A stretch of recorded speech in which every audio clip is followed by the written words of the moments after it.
For a closer look at the situation in Greece, we check in again with John Psaropoulos, a freelance reporter based in Athens. John, obviously there have been demonstrations before. What was different about what happened today?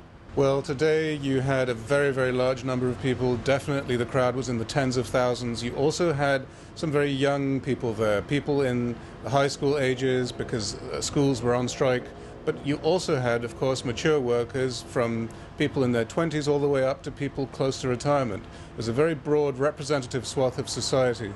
What perhaps made it qualitatively different is that now that the country is in such desperate shape for its sixth installment of this bailout plan, people really feel that it is a make or break moment for Greece. And with every new austerity bill, this dance of demonstrations, sometimes violent demonstrations, timed to coincide with parliamentary debates has happened, but now people feel that everything really is at stake, and that's reflected in the debate inside Parliament as well. And John, what is it that the protesters say they want? Are they in agreement on any set of demands?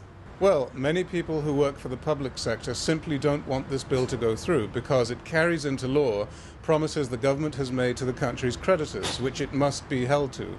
It will retire 30,000 people from the public sector, it will lower pay for the remaining 550,000 odd, and it will also make it easier to fire people next year in a sector that has got used to tenured, lifelong employment.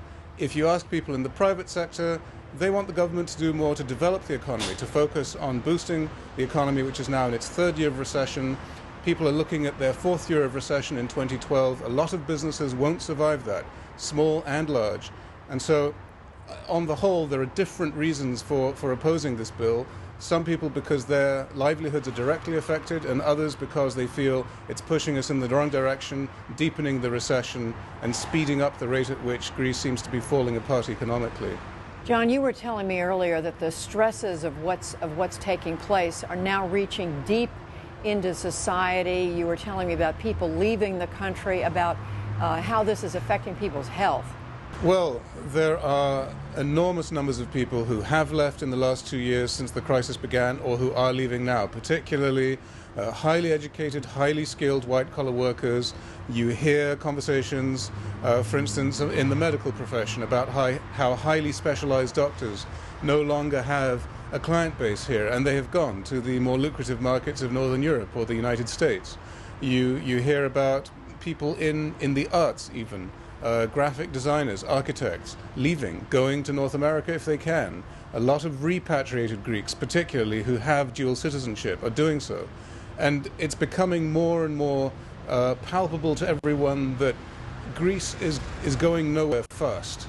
This country is not going to be a viable job market for the young people now entering the workforce and graduating from university, maybe for the next decade in people's perception. And therefore, the future is elsewhere.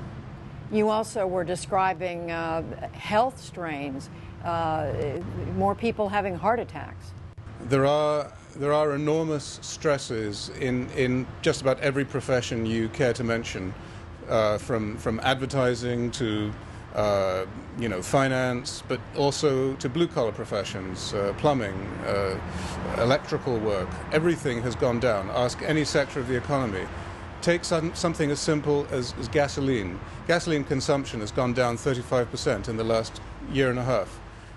1,100 petrol stations have shut down. That's a very large number of small, medium-sized enterprises out of work. That's a family at least, maybe 2 or 3 families behind each business. We had a local jeweler suffer a fatal heart attack over the summer because he was so stressed about the way his business was going, leaving 2 small children behind. And it's happening all over town. You hear anecdotally stories of people who are simply not able to cope with the stress of merely remaining in the profession that they're in. People aren't even hoping for anything better, they're just trying to survive. John Psaropoulos in Athens, giving us a human look at what's taking place there on the ground in Athens in Greece. Thank you, John. Thank you.